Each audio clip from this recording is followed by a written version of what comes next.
हर हर महादेव आप सभी को। तो आज हम बात करेंगे शिव जी की विभिन्न स्वरूपों के बारे में। तो वीडियो को शुरू करने से पहले आप सभी को सावन की ढेर सारी शुभकामनाएं। और इस सावन में मैंने आप सभी शिव भक्तों के लिए शिव गीता का सीरीज चालू किया यूट्यूब पे, जिससे आप सभी शिव भक्तों तक शिव गीता का ज्ञान पहुँच सके। तो चलिए आज का वीडियो शुरू करते हैं। इस शिव गीता से मैं आपको छठा अध्याय पेज नंबर 123 में जो लिखा है वो मैं आपको पढ़कर बताऊँगा। जिस कारण से मैं जप करने वालों को स्वर्ग लोक को ले जाता हूँ, पुण्याक्षण पुरुषों को नीचे ले जाता हूँ, इस कारण मैं एक निरंतर नित्य सनातन ओमकार हूँ। कर्मों का फल देने वाला भी ईश्वर ही है, जो जप करने वालों को स्वर्ग तथा अनेक पुण्य क्षीण होने पर उन्हें पुनः मृत्यु लोक में भेजता हूँ। वह मैं ही सृष्टि का मूल सनातन ओमकार हूँ। तो इसमें शिव जी कह रहे हैं कि जो लोग पुण्य करते हैं उनको स्वर्ग, और जो पाप करते हैं उनको नरक वो स्वयं देते हैं। और इसके बाद जो वेदों का मंत्र है, वो मंत्र और उस मंत्र का अर्थ वो दोनों ही शिव है। तो इसी कारण से उनका एक स्वरूप ओमकार है, जिससे ये पूरी सृष्टि की रचना होती है। जिस प्रकार मांस पिंड में तेज आदि व्यक्त होकर भक्षण करने वाले की सब देह को व्यक्त हो जाती है, इसी प्रकार मैं सभी लोकों में सर्वव्यापी हूँ। मनुष्य जिन स्थूल पदार्थों का भक्षण करता है, उन सब में वह ईश्वरीय चेतना सर्वव्यापी रहती है, जो मनुष्य के शरीर में जाकर सब और व्यक्त हो जाता है। इसी प्रकार शिव कहते हैं कि मैं ही सर्वव्यापी हूँ। तो शिव जी यहाँ पे कह रहे हैं कि जिस तरीके से हम जो भी खाते हैं उसका जो प्रोटीन होता है वो हमारे पूरे शरीर पे रखते हैं, उसी तरह जो ईश्वर की चेतन शक्ति है वो सभी तरफ व्यक्त है। इसलिए कहते हैं कि सृष्टि और सृष्टा ये दोनों एक दूसरे से भिन्न नहीं, क्योंकि जिन्होंने ये सृष्टि बनाई है वही इन सृष्टि के रूप में हमारे साथ रह रहे हैं। तो इसलिए शिव को सर्वव्यापी कहा जाते हैं। ब्रह्मा, हरि, भगवान और दूसरे देव भी मेरा आदि और अंत नहीं ऐसा जानते हैं। इस कारण से मैं अनंत हूँ। उस ईश्वर का ना कोई आदि है कि उसके पूर्व में भी कुछ था जिससे उसकी उत्पत्ति हुई, इसलिए इसे अनादि कहा गया है। इसका कोई अंत भी नहीं है। इसीलिए शिव कहते हैं कि ईश्वर रूप पुण्य से मैं ही अनादि व अनंत हूँ। तो यहाँ पे शिव जी कह रहे हैं कि मेरे बारे कोई नहीं जानता कि मेरा शुरुआत कहाँ हुआ और मेरा अंत कहाँ होगा।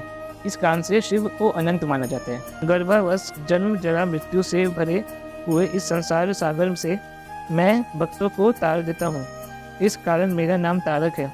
शिव जी कहते हैं कि यह संसार गर्भावश जन्म मृत्यु वृद्धावश से भरा पड़ा है, किंतु जो मेरा भक्त है उनको मैं तार देता हूँ, अर्थात इनसे छुटकारा दिला देता हूँ, इसलिए मुझे तारक कहते हैं। तो यहाँ पे शिव जी कहते हैं कि ये जो लोक है जहाँ पर हम रहते हैं इसे मृत्यु लोक कहा जाता है, और यहाँ पे जन्म मृत्यु का चक्र चलता रहता है और इसी में हम फंस कर हम घूमते रहते हैं। तो इसलिए जो कोई भी शिव जी की सच्चे दिल से भक्ति करता है उसे शिव जी तार देते हैं, इस जन्म मृत्यु के चक्र से उन्हें बाहर निकाल देते हैं। तो इसलिए शिव जी का नाम तारक भी है।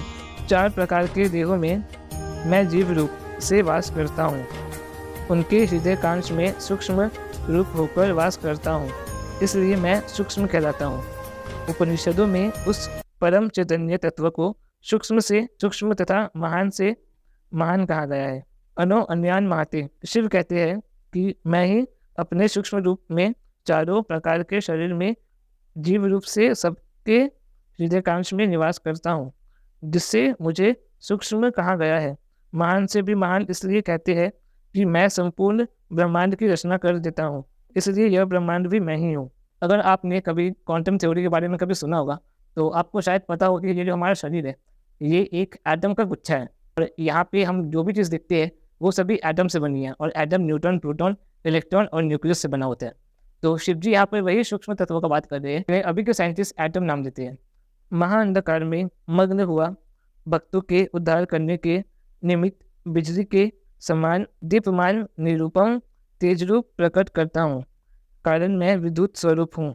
जिस प्रकार विद्युत महाअंधकार को लुप्त कर चारों ओर प्रकाश फैला देता है, उसी प्रकार पुरुष अज्ञान के अंधकार में ही भटक रहे हैं, उनमें अपनी ज्ञान ज्योति से उस अज्ञान को दूर कर उनकी आत्मज्योति को जला देता हूँ, इसलिए मैं ही विद्युत स्वरूप हूँ। तो यहाँ पर शिव जी बता रहे हैं कि हमारा ये जो शरीर है ये जड़ है और आत्मा चैतन्य है। इसके ऊपर मैंने एक वीडियो बनाई हुई है, ये आपको नीचे डिस्क्रिप्शन बॉक्स में मिल जाएंगी, आप उसे एक बार देख लीजिएगा। जिस प्रकार मैं एक ही लोकों का उत्पन्न करता और संहार को लोकांतर में पहुंचाता हूँ और ग्रहण करता हूँ। इस कारण से मुझे स्वतंत्र और एक ईश्वर कहते हैं। शिव जी कहते हैं कि मैं एक ही ईश्वर हूँ जो लोकों का निर्माण एवं विध्वंस कर उन्हें लोकांतर में पहुँचाता हूँ। मेरे से भिन्न दूसरा कोई इस कार्य को नहीं करता, इसलिए लोग मुझे ईश्वर कहते हैं।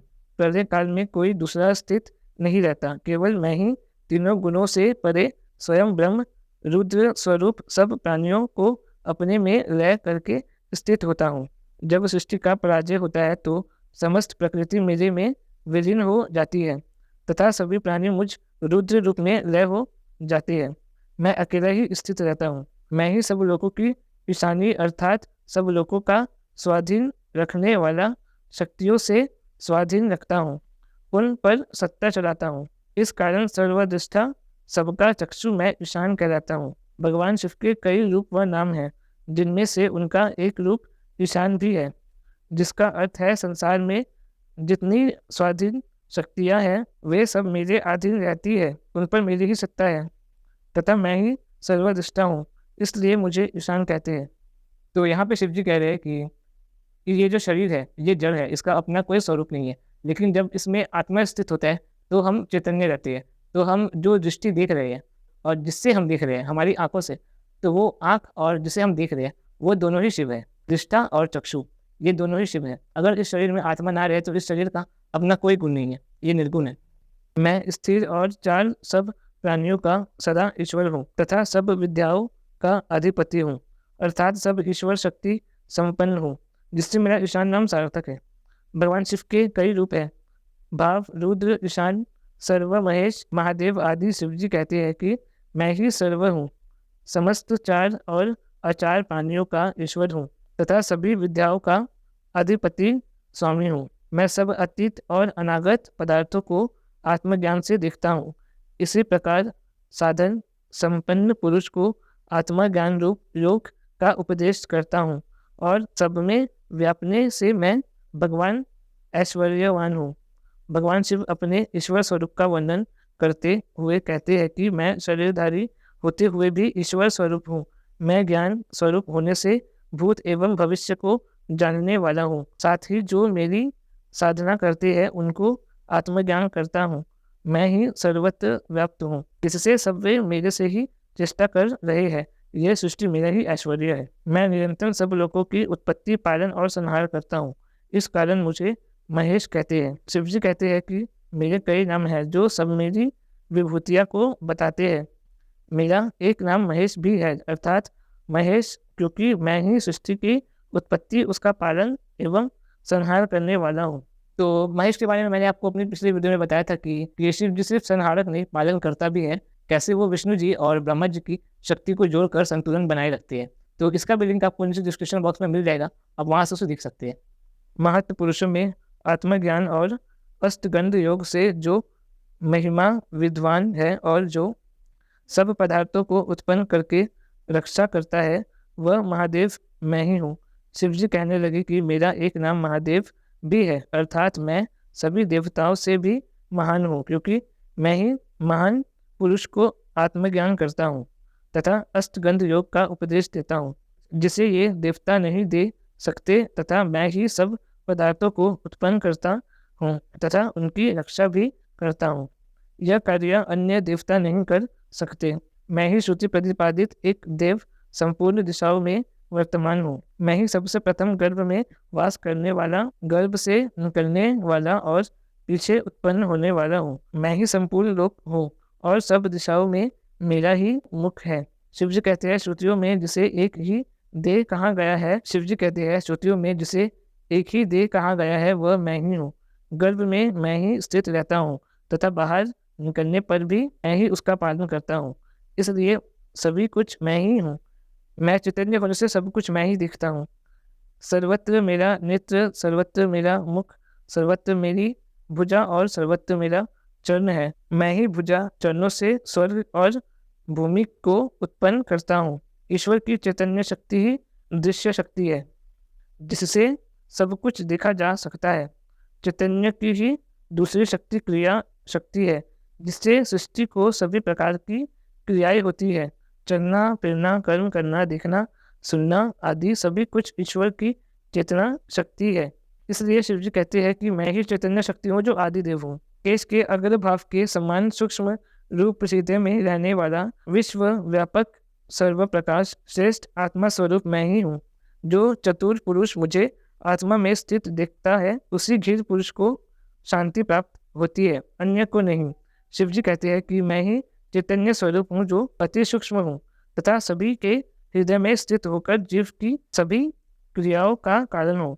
सभी प्रकार में मैं ही समस्त विश्व में व्यक्त हूँ। मैं ही स्वयं प्रकाश हूँ, सभी मेरे प्रकाश से ही प्रकाशित हो रहे हैं। सभी शरीर में मैं ही आत्मा हूँ। जो व्यक्ति इस प्रकार मेरे वास्तविक स्वरूप को जान लेता है वही शांति को प्राप्त होता है। जो संसार को ही सत्य जानने वाले को कभी शांति नहीं मिल पाती। मेरी ही योनि में मैं अधिष्ठान रूप से स्थित हूँ, इसलिए एक संपूर्ण पंच महाभूत जगत मेरे से ही परिपूर्ण है।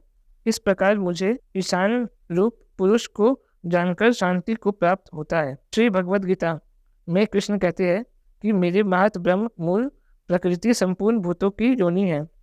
उस योनि में मैं चैतन्य समुदाय रूप गर्भ को स्थापना करता हूँ। उस जड़ चेतन के संयोग के समस्त भूतों की रचना करता हूँ। यहाँ पे शिव जी ये बता रहे हैं कि शिव जी हम सभी के शरीर में आत्मा स्वरूप है, और ये चीज़ भगवत गीता में भी लिखी है। यहाँ पे कृष्ण जी कहते हैं कि मेरा जो ब्रह्म रूप है वो प्रकृति है, और उस प्रकृति में वो आत्मा स्वरूप चैतन्य को धारण करती है। इसलिए मैंने कहा था कि विष्णु जी और प्रकृति और शक्ति ये तीनों एक दूसरे से अलग नहीं, ये तीनों एक ही है। तो आई होप आपको ये वीडियो पसंद आया हो। तो मिलते हैं आपसे अगली वीडियो पे।